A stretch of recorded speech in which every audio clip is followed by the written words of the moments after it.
हाँ भाई, जल्दी तैयार हो दी। आ रही है कि कोई एक आधा?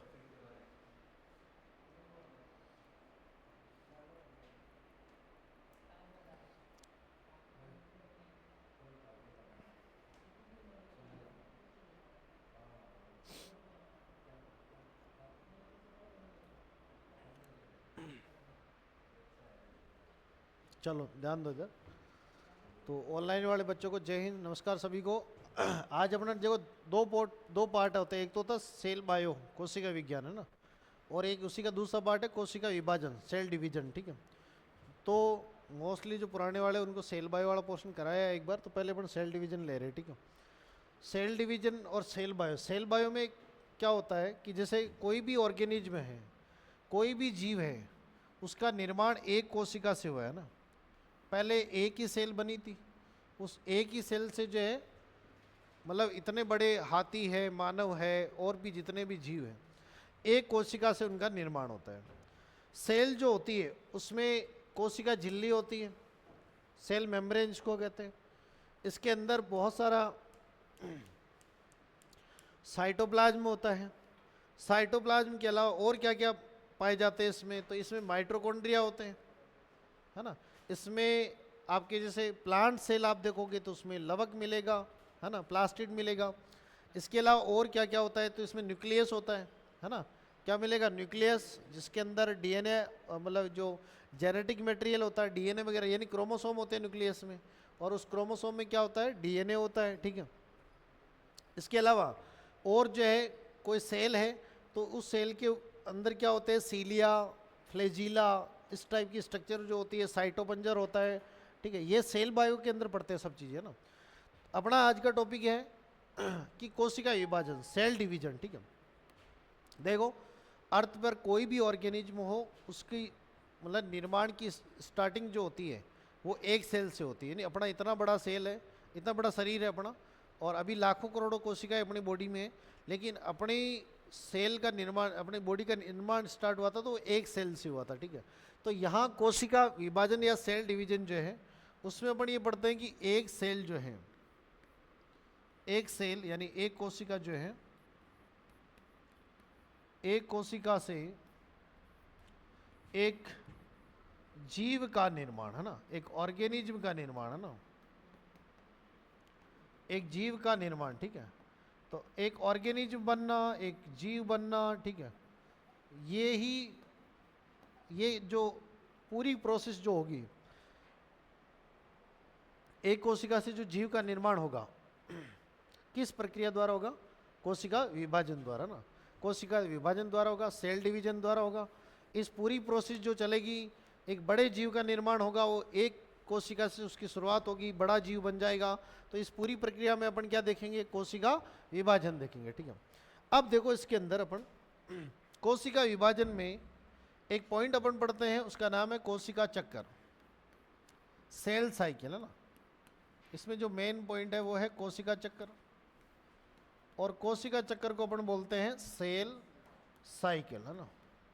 कोशिका चक्कर या इसी को बोलते हैं सेल साइकिल। कोशिका चक्कर या सेल साइकिल में क्या होता है? कोशिका चक्कर या सेल साइकिल में दो चीज़ें होती है, दो काम होते हैं। जैसे आप अभी एग्जाम की तैयारी कर रहे हो, फिर आप एग्जाम दोगे, तो आप में भी दो स्टेप है। एक तो आप एग्जाम की तैयारी कर रहे हो, फिर एग्जाम दोगे। तो तैयारी करने में ज़्यादा समय लगता है या एग्जाम देने में? तैयारी करने में ना। तो सेम केस इसमें होगा कि इसमें भी दो स्टेप आएगी, इसमें भी जो है दो स्टेप आएगी।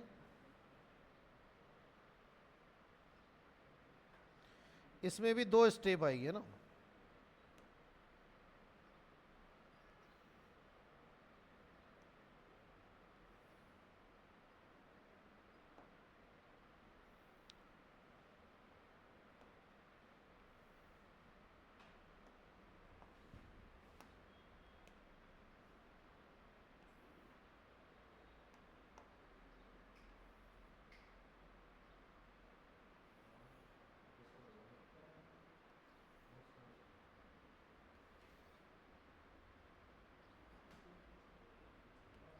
ठीक है, इसमें भी दो स्टेप आती है। अब वो दो स्टेप कौन कौन से देखो, एक स्टेप जो है यहाँ से लेकर और यहाँ तक स्टेप है ना, ये जो स्टेप जो होती है इसको बोलते हैं अंतरावस्था। क्या बोलते हैं इसको? अंतरा अवस्था, ठीक है। और इसी को कहा जाता है इंटरफेज। क्या बोलेंगे इसको? इंटरफेज या अंतरावस्था ना। ये जो स्टेज है इसको क्या बोलेंगे? इंटरफेज, अंतरावस्था, ठीक है। दूसरा इसमें दूसरी स्टेप जो है वो यहां से लेकर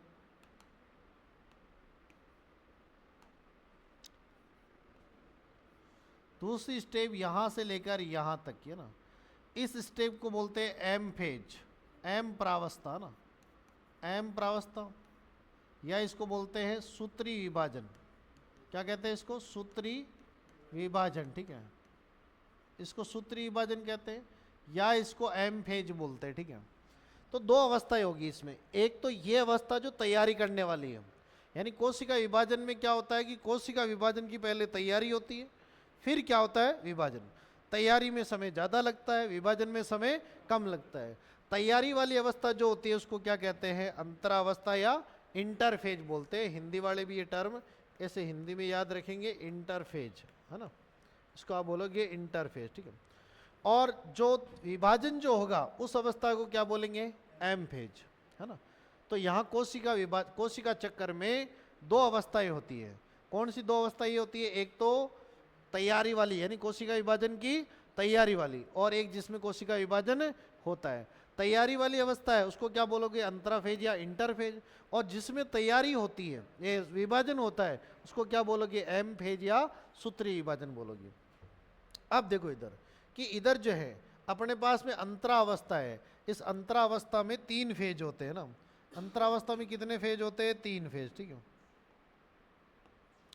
इस अंतरावस्था में होते हैं 3 फेज, है ना।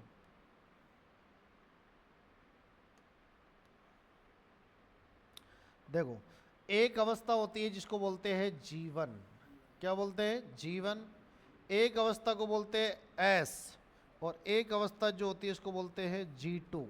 तो अंतरावस्था में कितनी अवस्थाएं होती है? 3, जीवन, एस और G2, है ना। और जब कोई कोशिका विभाजन नहीं कर रही होती है तो उसके लिए एक स्टेज होती है जिसको बोलते हैं G0। क्या बोलते हैं?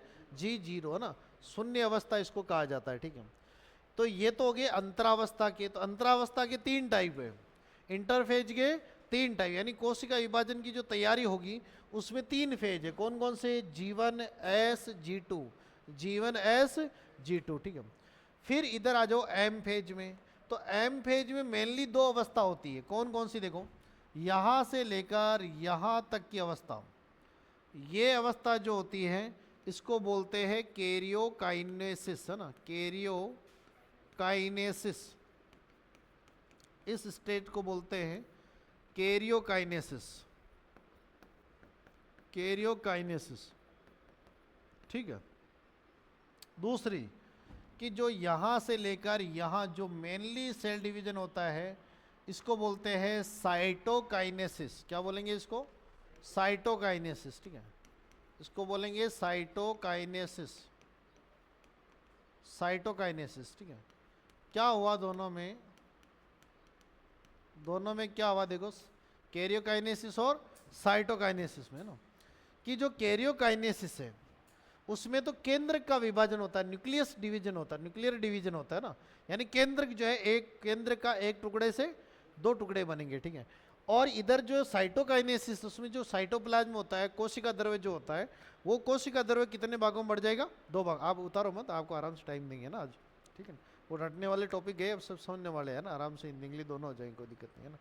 तो साइटोकाइनेसिस जो है उसमें क्या होता है कि कोशिका द्रव्य या साइटोप्लाज्म का क्या होता है? विभाजन होता है ना। देखो अपन ने मैंने यहाँ एक चीज बनाई थी, छोटी सी चीज बनाई इसमें। तो ये तो क्या है? इसका न्यूक्लियस। तो कैरियोकाइनेसिस में तो इसके क्या बनेंगे? 2 भाग बनेंगे।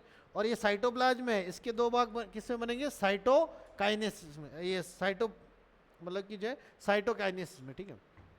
तो यहाँ पर ये अवस्थाएं होगी। अब कि जो कैरियोकाइनेसिस जो होता है वो 4 भागों में होता है। एक तो होता है प्रोफेज। कौन सी अवस्था? प्रोफेज अवस्था ना। ये पहली जिसको प्रोफेज बोल रहे हैं ना, पहली अवस्था को बोल रहे हैं प्रोफेज। प्रोफेज, ठीक है।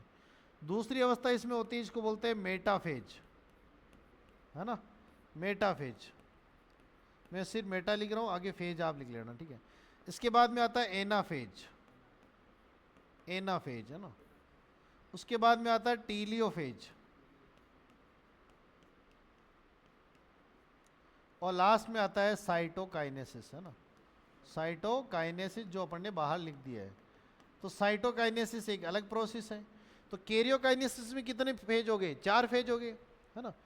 प्रोफेज जिसको पूर्व अवस्था बोलते हैं, मेटाफेज मध्यावस्था इसको बोलते हैं, ठीक है, एनाफेज और कौन सा? टेलियोफेज, है ना, पश्चावस्था, इसको अंत्यावस्था बोलते हैं, इसको पश्चावस्था बोलते हैं, ठीक है। तो यहाँ पर कोशिका विभाजन देखो, कोशिका विभाजन जो होगा, पहली बात तो ये कि कोशिका चक्र जो होता है, सेल साइकिल जो होता है, कोशिका चक्र जो होगा, कोशिका चक्र या जिसको आप क्या बोल रहे हो, सेल साइकिल बोल रहे हो, ठीक है। कोशिका चक्र या सेल साइकिल जो है, इसमें कितने चरण होते हैं? इसमें 2 चरण होते हैं, 2 स्टेप इसमें मिलती है, ठीक है। अच्छा, कौन कौन सी 2 स्टेप? तो पहली इसमें मिलती है अंतरावस्था, पहली अवस्था, इसको आप क्या बोलोगे? अंतरावस्था। और अंतरावस्था जो है, इसको इंग्लिश में अपन क्या कहते हैं? इंटरफेज, इंटरफेज, ठीक है। और दूसरी जो है उसको आप क्या बोलते हो? एम प्रावस्था, एम फेज, है ना, इसको आप बोल रहे हो एम फेज, या इसको बोलते हैं सूत्री विभाजन, ठीक है, इसको आप बोलोगे सूत्री विभाजन, ठीक है, सूत्री विभाजन, ठीक है। अब देखो, ये जो कोशिका चक्र या सेल साइकिल जो है, इसमें 2 अवस्थाएं होगी। अब अच्छा, पहली अवस्था जो है उसका नाम क्या है? पहली अवस्था का नाम क्या है? अंतरावस्था। अंतरावस्था को आप क्या बोल रहे हो? Interphase, interphase. अंतरावस्था जो है, इसमें समय ज़्यादा लगता है या एम फेज में? अंतरावस्था में, इन तैयारी में समय ज़्यादा लगता है, कोशिका विभाजन में समय कम लगता है ना। तो आपको ये चीज़ यही लिख लेना कि टाइम की बात करें, समय की बात करें, तो इसमें समय क्या लगता है? ज़्यादा, इसमें समय क्या लगता है? कम लगता है, ठीक है। अंतरावस्था जो है, इसके भी 3 चरण हैं। अंतरावस्था के भी कितने चरण है? 3 चरण। कौन कौन से 3 चरण है? तो उसमें पहला है जीवन फेज, जीवन फेज, ठीक है। जीवन फेज को जी अवस्था भी कहते हैं अपन, या इसको बोलते हैं पूर्व अंतराल अवस्था, पूर्व अंतराल अवस्था, ठीक है। दूसरी है एस फेज, है ना, एस फेज को बोलते हैं संश्लेषण, यानी कोई ना कोई चीज़ यहाँ पर बनेगी, सिंथेसाइज होगी, है ना, संश्लेषण, या इसको बोलते हैं सिंथेसाइज, है ना, सिंथेसाइज्ड, ठीक है। यहाँ कोई चीज़ बनेगी या सिंथेसाइज, सिंथेसिस, सिंथेसिस फेज भी इसको बोल सकते हैं ना। और एक फेज जो इसमें वो है G2 फेज, है ना, G2 अवस्था, ठीक है, इसको पश्च अंतराल अवस्था बोलते हैं, ठीक है। फिर अपन एक एक करके पढ़ेंगे भाई, जीवन में क्या घटना घटित होगी, एस में क्या होगा, G2 में क्या होगा, है ना। तो पहले आप एक बार जो है हेडिंग लगाओ इधर, ये बढ़ाओ।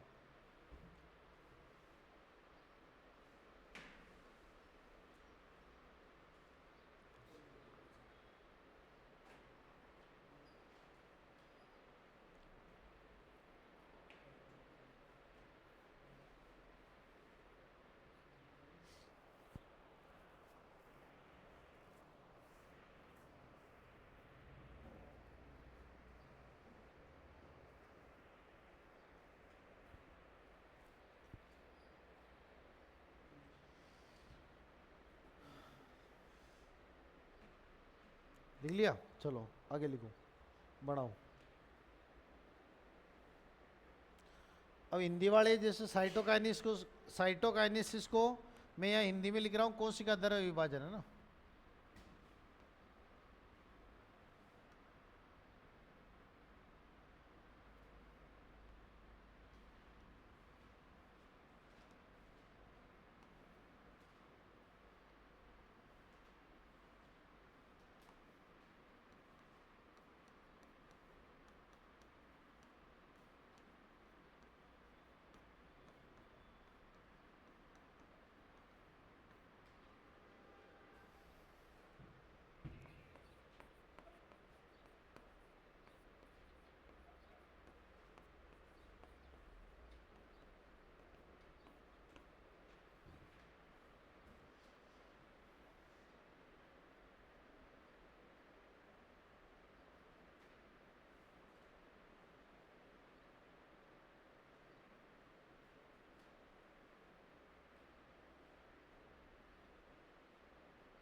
एम फेज को बोलते हैं माइटोसिस फेज, है ना, सूत्रीय विभाजन को माइटोसिस फेज।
हो गया।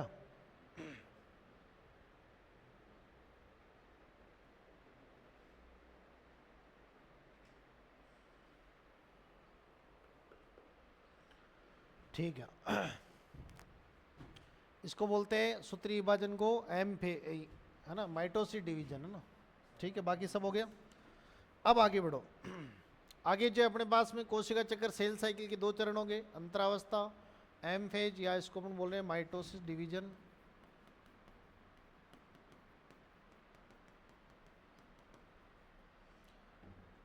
अब इधर जो है पूर्व सूत्री अंतराल अवस्था बोलते हैं इसको,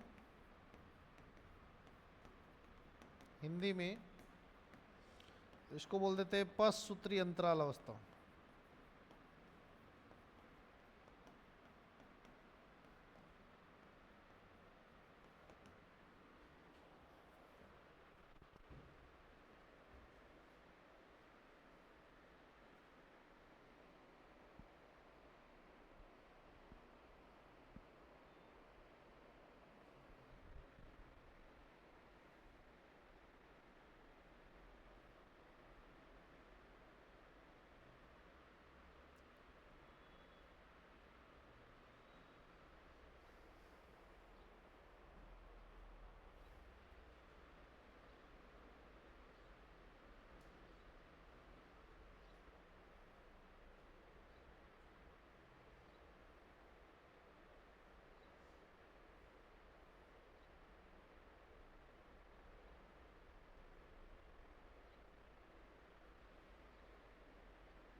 लिख लिया सबने? चलो अब देखो कि दो चीज है, कोशिका चक्र और एम फेज, है ना। यहाँ अपन सबसे पहले अंतराल अवस्था की बात करें, है ना, अंतरावस्था की बात कर रहे हैं, इंटरफेज की बात करेंगे, फिर किसकी बात करेंगे, एम फेज की बात करेंगे। तो अपन यहाँ इंटरफेज की बात यदि सबसे पहले करें, अंतरावस्था की बात करें,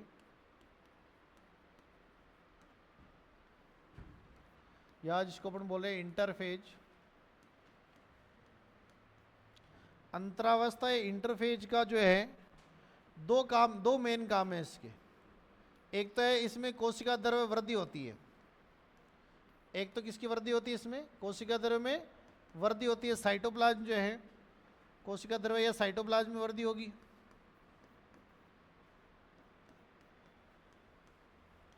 साइटोप्लाज्म वृद्धि होती है। और दूसरा, इसके अंदर डीएनए की प्रतिकृति बनती है, यानी फोटोकॉपी बनती है,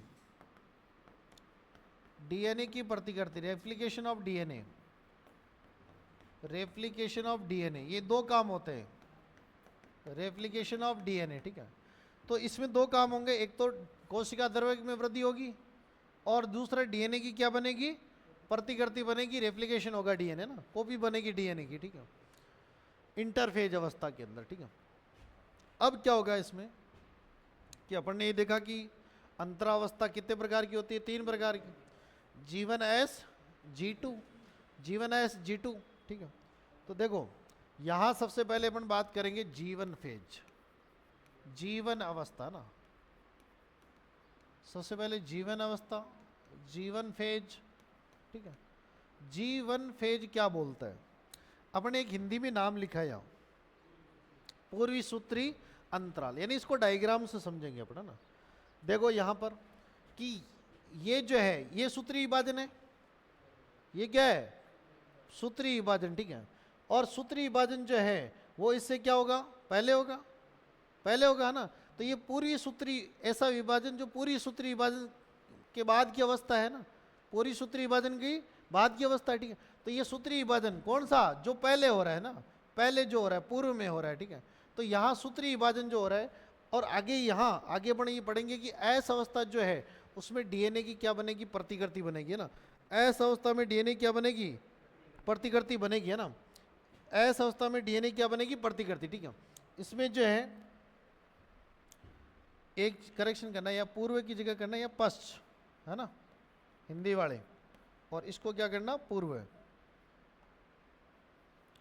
अब देखो अब सही सेट होगा ना।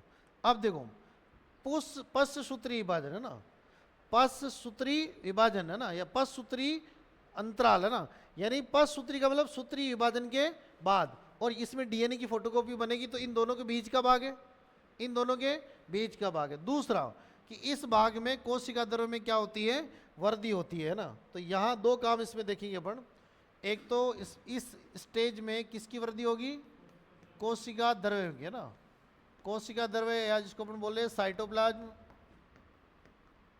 उस साइटोप्लाज्म की मात्रा क्या होती है इसमें, बढ़ती है, ठीक है। दूसरी चीज कि इस ये क्या है, तो ये है पश्च सूत्री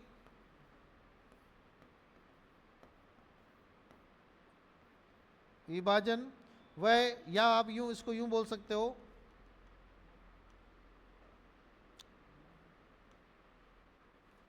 पोस्ट माइटोसिस, है ना,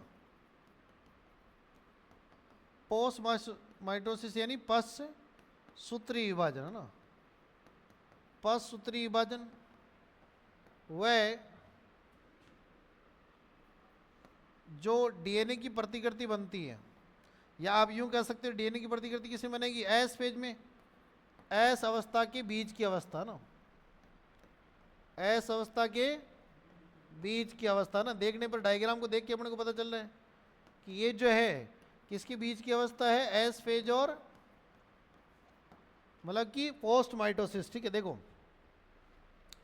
ये पोस्ट माइटोसिस है, यानी पश्च सूत्री विभाजन है, और ये क्या है, एस, इन दोनों की बीच की अवस्था है, ठीक है।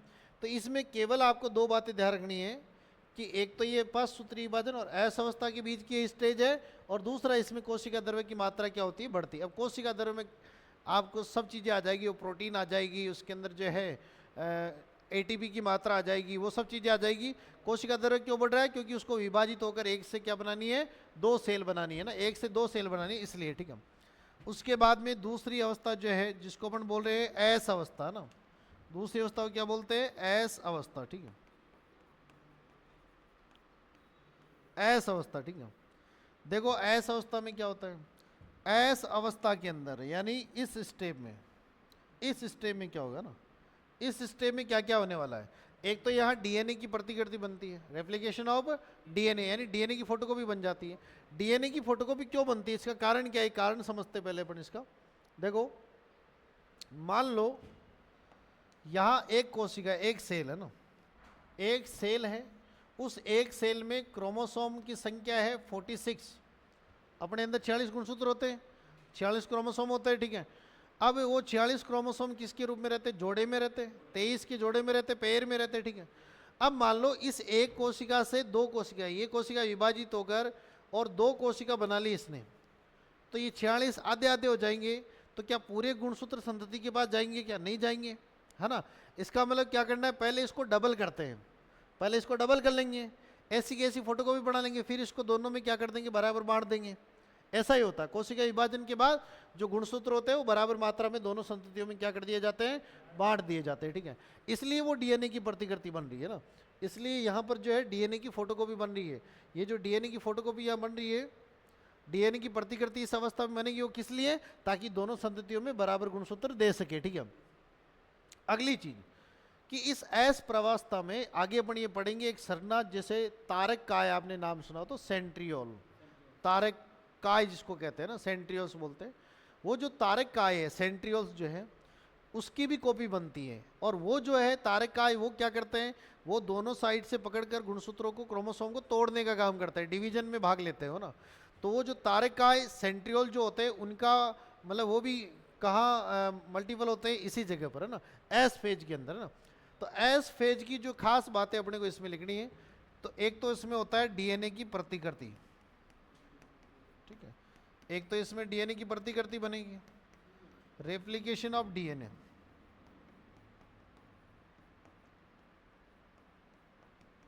Replication of DNA. दूसरा इसके अंदर जो है तारक काय, इसको आप सेंट्रियोल बोल रहे हो है ना, सेंट्रियोल इस तरीके की सरना होती है, स्ट्रक्चर होती है इनकी, है ना, इस तरीके की स्ट्रक्चर होती है इनकी, ठीक है। तारक केंद्र और तारक काय है ना, तो यहाँ जो है तारक केंद्र मिलकर तारक काय बनाते हैं, ठीक है, तारक केंद्र सेंट्रियोल। तो ये सेंट्रियोस या तारक केंद्र जो है इसकी भी क्या बनेगी, प्रतिकृति बनेगी, है ना, इसकी भी फोटोकॉपी बनेगी सेंट्रियोल्स की, है ना। और क्या होगा इसमें ना, अब देखो जब यहाँ डीएनए की प्रतिकृति बनी तो क्या होगा, जैसे मान लो डीएनए का मतलब डीएनए किस में रहता है, क्रोमोसोम में रहता है, जैसे ये एक क्रोमोसोम है, ठीक है, इस एक क्रोमोसोम में ये दो क्रोमेटिड है, ये इसमें क्रोमोसोम कितने, गुणसूत्र कितने हैं इसमें, इसमें गुणसूत्र कितने हैं, जो आपको स्ट्रक्चर दिख रही है इसमें गुणसूत्र कितने हैं, एक, है ना, इसमें क्रोमोसोम कितने, एक,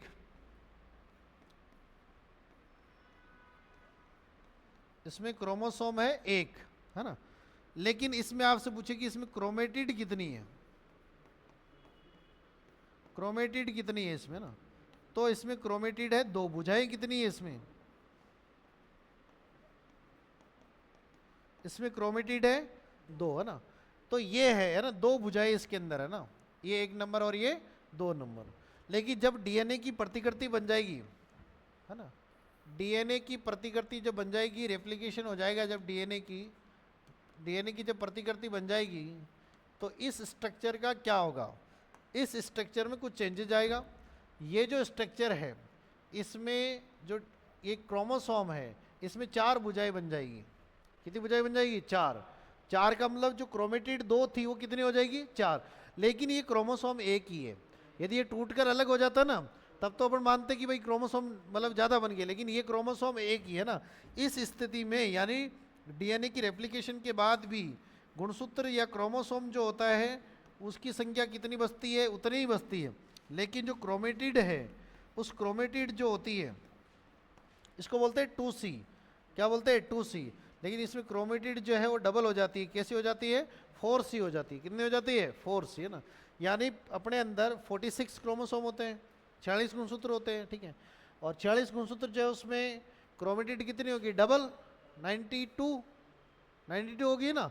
और यदि मान लो इसके बाद में रेप्लिकेशन के बाद 92 का डबल हो जाएगी, है ना, लेकिन क्रोमोसोम उतने ही रहेंगे, 46 पहले थे, 46 ही बाद में रहेंगे, है ना। तो ये तो है डीएनए की प्रतिकृति या रेप्लिकेशन से पहले, यानी एस अवस्था से पहले, और ये एस अवस्था के बाद की, दोनों की स्टेप है, एस अवस्था से पहले और एस स्टेप के बाद में, ठीक है। इसके बाद में तीसरी अवस्था अपने इसमें आती है, और इस तीसरी अवस्था का नाम क्या है, G2 फेज, है ना। इस अवस्था का नाम है G2 फेज, है ना। थर्ड स्टेप जो आती है जिसका नाम है G2 फेज। G2 फेज में भी कुछ नहीं होता।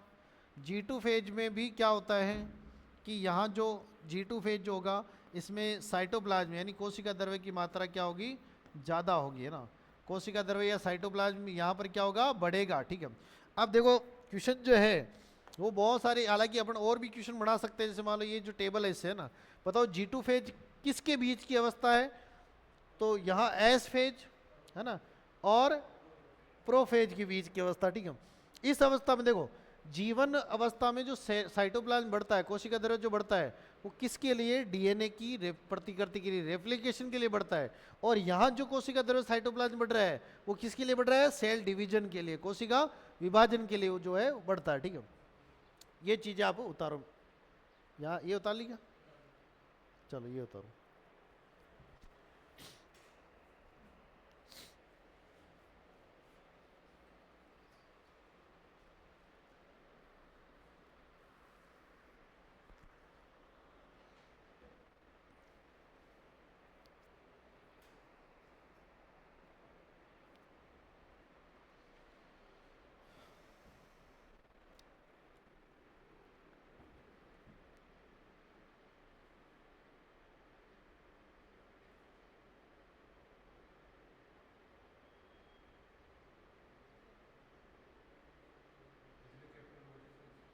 हैं चैप्टर तो अब उनके कितने कराए हैं, अब आप क्या है, एक आगे भी चाहिए हुए हो ना, तो किसके ज़्यादा हो रही है, किसी की कम हो रही है। मैंने तो पढ़ाई क्या, मैंने तो 3-4 चैप्टर ही पढ़ाए। पहले वो सर पढ़ा रहे हैं ना, प्रकाश सर ने तो पढ़ाए हैं। तो सेल बायो जैसे उन्होंने सेल बायो पढ़ा रखी है, तो सेल डिवीजन में पढ़ा रहा हूँ ना, जो टॉपिक बचे हुए टॉपिक है ना वो पढ़ा रहा हूँ। वो बोलेंगे भाई ये चैप्टर और बचा, तो उसको और करवा देंगे।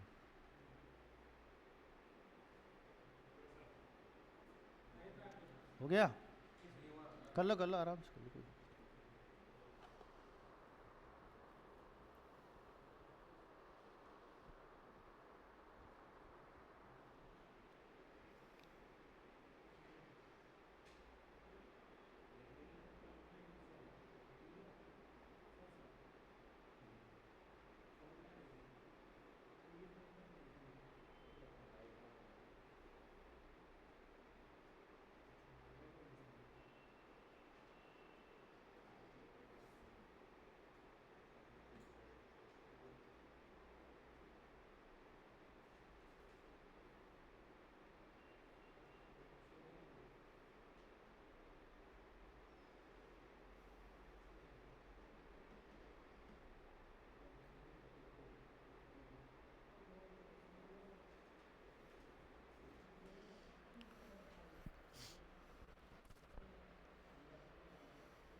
आपको अवेलेबल करा दिया ना, भेजता हूँ मैं, है ना, आप याद दिलाया करो, चीज़ें बहुत सारे पढ़े क्वेश्चन, तो टाइप क्वेश्चन पढ़े, आप प्रैक्टिस कर लेना निकलवा के, है ना। हम्म, हाँ जो आर्मी लेवल के है ना, और उसमें से क्वेश्चन, नहीं क्वेश्चन उसमें से पढ़ेंगे, नहीं बेसिक क्वेश्चन भी है उसमें, क्वेश्चन उसी में से पढ़ेंगे ना। हाँ पीडीएफ मिल जाएगी ना, भेजता हूँ, मैसेज डाल देना मेरे को ना। एनिमल किंगडम की मिल जाए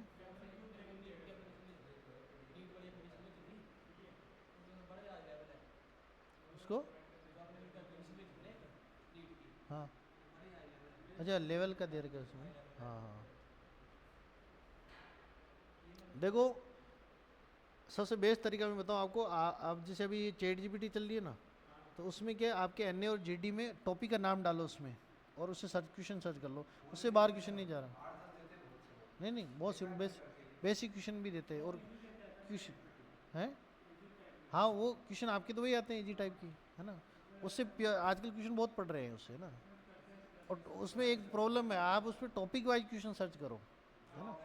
टॉप हाँ टॉपिक वाइज है ना, जैसे मान लो यहाँ जीवन फेज से रिलेटेड है ना, उसमें ऐसे डालो कि जैसे मान लो सेल साइकिल है, ये कोशिका चक्कर है, तो कोशिका चक्कर से संबंधित, अरे सीधा है, आप तो गूगल पे डाल दो सीधा, है ना, कोशिका चक्कर से संबंधित 20 क्वेश्चन अवेलेबल कराए, एमसीक्यू को ऑब्जेक्टिव क्वेश्चन विद आंसर की, है ना।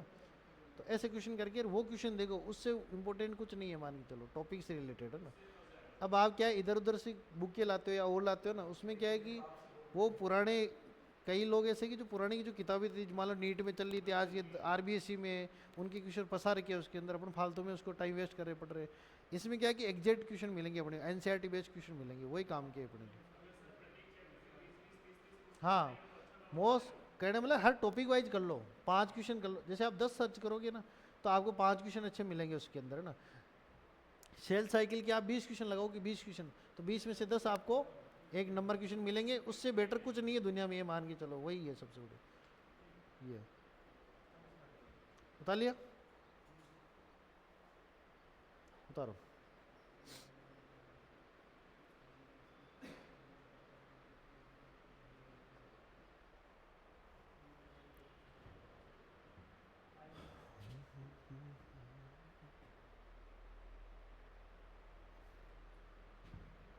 यानी क्रोमोसोम जो होते हैं वो पहले भी कैसे रहते, 2n रहते, है ना। एस मतलब ये जीवन अवस्था में, है ना। और एस अवस्था में भी क्या रहेंगे, 2n। एस अवस्था के बाद भी 2n, 2n का मतलब गुणसूत्र के 2 सेट, है ना। जैसे अपने 46 गुणसूत्र होते हैं तो 23 23 के जोड़े होते हैं, 2 सेट होते हैं गुणसूत्र के, 23 23।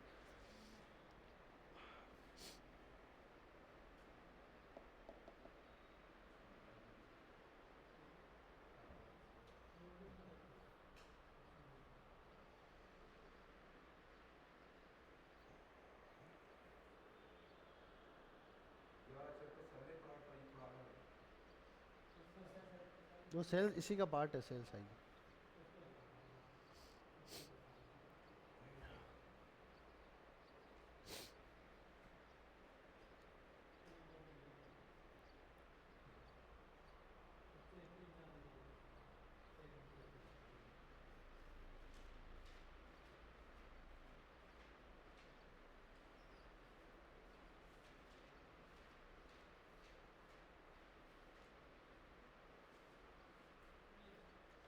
हो गया, कर लो कर लो।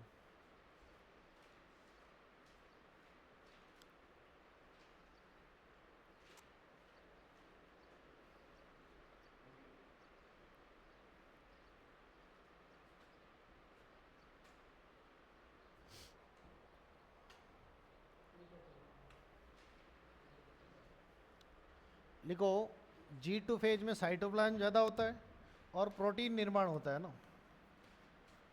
प्रोटीन फॉर्मेशन यहाँ होता है ना।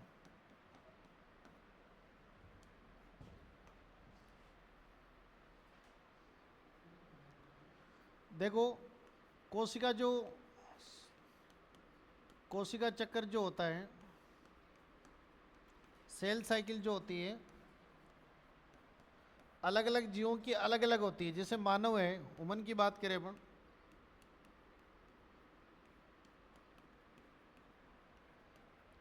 तो ह्यूमन की कोशिका 24 घंटे में क्या होती है, डिवाइड होती है ना। जिसमें से 1 घंटा विभाजन में समय लगता है ना, 1 आवर किस में लगता है, विभाजन में। और 23 घंटे कोशिका इंटरफेज, है ना। यानी जिसमें 23 आवर तो जो है इंटरफेज के होते हैं, और 1 आवर जो है वो डिवीजन के होते हैं, विभाजन के होते हैं ना। इसका मतलब विभाजन में तैयारी, मतलब तैयारी में ज़्यादा समय लगता है, विभाजन में, तैयारी में 23 घंटे इसमें और, है ना। इसके अलावा ईस्ट जो है उसकी सेल को 90 मिनट लिखते हैं, 90 मिनट, है ना। 90 मिनट में डिवीजन होता है, इसमें विभाजित होती है। 90 मिनट में ये डिवाइड होती है ना, विभाजित हो जाती है ना 90 मिनट के अंदर, ठीक है।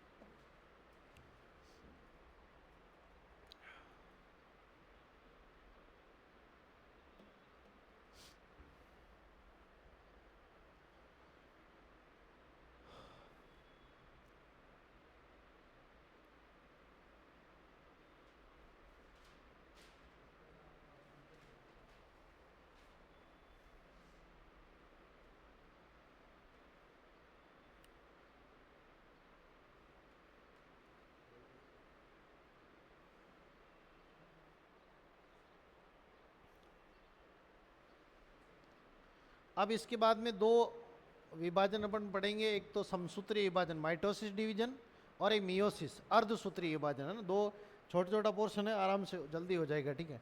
अब देखो आज जो पढ़ा है 2-3 मिनट में अपन वापस कवर कर लेते हैं क्या क्या पढ़ा। देखो सबसे पहले अपन ने कोशिका विभाजन, जिसके अंदर अपन ने एक सेल साइकिल या कोशिका चक्र पढ़ते हैं। कोशिका चक्र में दो हिस्से होते हैं, एक तो इंटर फेज अवस्था और एक माइटोसिस एम फेज अवस्था है ना, जिसको माइटोसिस फेज बोलते हैं। ठीक है, इंटरफेज अवस्था में 3 अवस्था होती है, G1S और G2। ठीक है, और इसमें जो है इसमें 2 अवस्थाएं होती है, कैरियोकाइनेसिस और साइटोकाइनेसिस, यानी केंद्र के द्रव्य विभाजन और कोशिका द्रव्य विभाजन है ना। यानी इसमें केंद्र का विभाजन होता है, इसमें कोशिका द्रव्य का विभाजन होता है। अब कैरियोकाइनेसिस के भी 4 पार्ट होते हैं, प्रोफेज, मेटाफेज, एनाफेज, टेलियोफेज। ठीक है, फिर अपन ने एक एक करके पढ़ना चालू किया था कि सबसे पहले इसमें जीवन फेज जो है, इस जीवन फेज के अंदर कोशिका द्रव्य की मात्रा बढ़ती है और इधर जो है अंतरावस्था में कोशिका द्रव्य और डीएनए की प्रतिकृति बनती है, जिसमें से जीवन फेज में कोशिका द्रव्य की मात्रा बढ़ती है ना। ये प्रोफेज, पोस्ट माइटोसिस और एस फेज की बीच की अवस्था है। एस अवस्था में डीएनए की प्रतिकृति बनती है, तारक केंद्र बनता है। ठीक है, लेकिन इसमें गुणसूत्र की संख्या एक ही रहती है, लेकिन क्रोमेटिड की संख्या डबल हो जाती है। और गुणसूत्र इसमें जीवन अवस्था में भी एस 2n रहते हैं और एस फेज के बाद भी क्या रहते हैं, 2n रहते हैं। ठीक है, जी फेज जो है, G2 फेज जो है, उसमें कोशिका द्रव्य प्रोटीन का निर्माण होता है। यदि कोशिका चक्र की बात करें तो मानव में 24 घंटे लगते हैं एक विभाजन में, यानी 1 से 2 सेल बनने में, लेकिन 23 घंटे इंटरफेज में और 1 फेज विभाजन में। ईस्ट में कितना टाइम लगता है, 90 मिनट। एक चीज और, एक और लिख लो आप इसमें, शांत अवस्था है ना। कौन सी अवस्था, शांत अवस्था। ठीक है, और शांत अवस्था को आप क्या बोलते हो, G0 फेज। क्या बोलते हो, G0 फेज है ना। देखो G0 फेज वो है जिसमें कोशिका विभाजित नहीं होती है ना। तो जो कोशिकाएं विभाजन नहीं करती है ना, जो कोशिकाएं विभाजन नहीं करेगी, जो सेल, जो कोशिकाएं विभाजन, जो कोशिकाएं विभाजन नहीं करती है ना, जो सेल जो है जो डिवीजन नहीं करेगी, वो किस में प्रवेश कर जाएगी, वो किस में एंट्री करेगी, वो प्रवेश करेगी G1 से कहाँ प्रवेश कर जाएगी, G0 फेज में। किस अवस्था में, G1 से G0 फेज में प्रवेश कर जाएगी है ना, और उसमें विभाजन नहीं होगा। अपने शरीर की वो कोशिकाएं जिसमें विभाजन नहीं होता है, तो हार्ट सेल है ना, हृदय सेल है ना, हृदय या हार्ट सेल जो होती है उसमें विभाजन नहीं होता है। इसके अलावा तंत्रिका जो कोशिकाएं होती है, नर्वस सेल जो होती है, तंत्रिका सेल जो होती है, उसमें भी विभाजन नहीं होता है। इसीलिए मान लो जैसे कोई अंगुली कट गई किसी की है ना, तो उसका नर्वस सिस्टम अलग हो जाता है। नर्वस सिस्टम अलग हो गया तो उस अंगुली को आप वापिस नहीं जोड़ सकते है ना, वो क्या हो गई, हट गई तो हट गई, अब दोबारा सेल डिवीजन उसमें नहीं होगा। ठीक है, हृदय और तंत्रिका सेल। ठीक है, तो और जरूरत हो तो वापिस वो जीवन में चल जाती है ना। यदि किसी को कोई कोशिका ऐसी है जिसको कुछ समय मतलब कि विभाजन नहीं कर रही, तो किस में चल जाएगी, G0 में। उसको वापिस विभाजन करना है तो किस में आ जाएगी, जीवन में। इसके लिए अपन ये डायग्राम देखा था कि मान लो यहाँ कुछ सेल जिसको विभाजन नहीं करना है, किस में निकल जाएगी, G0 में। वापिस करना है तो वो जीवन में ना। कुछ कोशिकाएं ऐसी होती है जो जैसे मान लो कई बार चोट लगती है और है, उस केस में क्या करती है, विभाजन करती है, तो वो इस केस में G1 और G0 के बीच में ट्रांसफर होती जाती है ना। तो ये शांत अवस्था है। ज़्यादातर ये क्वेश्चन पूछा जाता है, ये ध्यान रखना है इन क्वेश्चन का। ये जो हृदय हार्ट वाला जो क्वेश्चन है ना, इसको आपको ध्यान रखना है कि कौन से सेल में डिवीजन नहीं होता, तो हार्ट सेल में डिवीजन नहीं होता है। ठीक है, कल अपन एम फेज और मियोसिस और माइटोसिस 2 डिवीजन है, सिंपल से आराम से हो जाएगा टॉपिक है ना।